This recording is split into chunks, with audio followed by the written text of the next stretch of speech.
القرب من الله سبحانه وتعالى سعادة. في القرب من الله جل وعلا سعادة الدنيا والآخرة.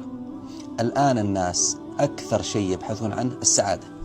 كل أحد على وجه هذه الأرض يبحث عن السعادة، يبحث أن يكون سعيدا، وأكثرهم أخطأ طريقها.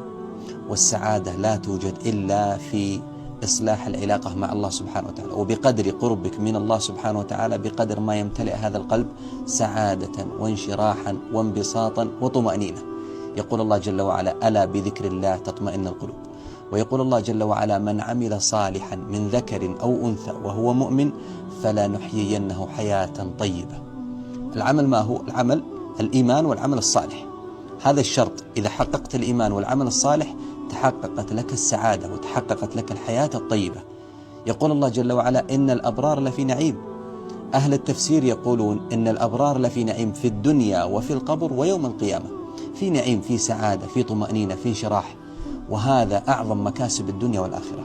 فاقتربوا من الله جل وعلا حتى يذيقكم من السعادة بقدر ما تقتربون به إلى الله جل وعلا. قراءة القرآن، قيام الليل، المحافظة على الصلوات، كثرة الدعاء، ذكر الله سبحانه وتعالى، الأعمال الصالحة عموما هي التي تقربك إلى الله جل وعلا، وهي التي تكون سبب لطمأنينة القلب وسعادته.